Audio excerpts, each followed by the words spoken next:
नहीं चला है, और जिसमें से सबसे पुराना ऋग्वेद है। समझ में? 4 गो किताब है, ऋग्वेद, यजुर्वेद, सामवेद, अथर्ववेद।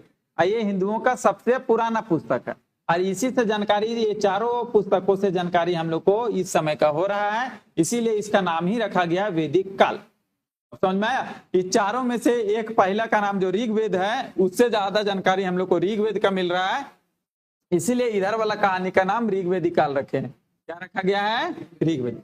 अब समझ में आ गया? चलिए, तो ये 4 वर्णों की जानकारी हम लोग को कौन सा पुस्तक से मिलता है?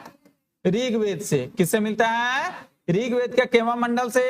10वां मंडल से। 10वां मंडल के कहां से? पुरुष सूक्त से। किससे? पुरुष सूक्त। किससे? पुरुष सूक्त से। इसमें कितना वर्ण बताया गया है? सबसे ऊपर किसको बताया गया है? ब्राह्मण को। इसके नीचे किसको बताया गया है? क्षत्रिय को। इसके नीचे किसको बताया गया? वैश्य को। और इसके नीचे किसको बताया गया? शूद्र को। और इसी का क्या नाम दिया गया? वर्णा प्रणाली। क्या नाम दिया गया है? वर्णा प्रणाली। ये जन्म के आधार पे था कि कर्म के आधार पे? कर्म के आधार पे। क्या लोग अपना वर्ण को बदल सकते थे कि नहीं बदल सकते थे? बदल सकते थे। लेकिन ये जब उत्तर वैदिक काल में जाएगा तो क्या ये अपना वर्ण को बदल सकते हैं? ये जन्म के आधार पे हो जाएगा। किस आधार पे हो जाएगा? जन्म। यहां तक समझ में आ गया? किसी को कोई किंतु परंतु है? आद हो गया? एक बार हम ऊपर से नीचे बोलते हैं, देखेंगे किसको किसको आद हो गया। ठीक है, चलिए हम लोग आज पढ़ रहे हैं कौन सा एज? वैदिक एज। कौन सा एज?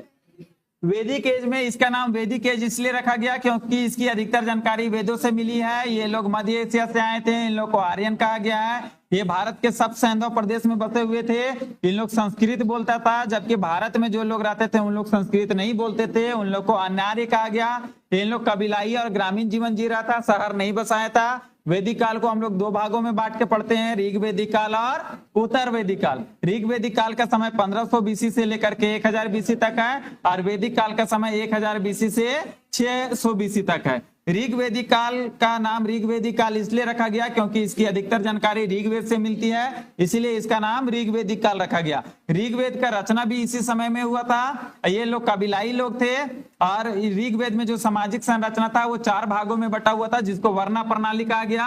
कौन सी प्रणाली कहा गया? जिसके सबसे ऊपर में ब्राह्मण थे, इसके नीचे क्षत्रिय थे, इसके नीचे वैश्य थे, और इसके नीचे शूद्र थे।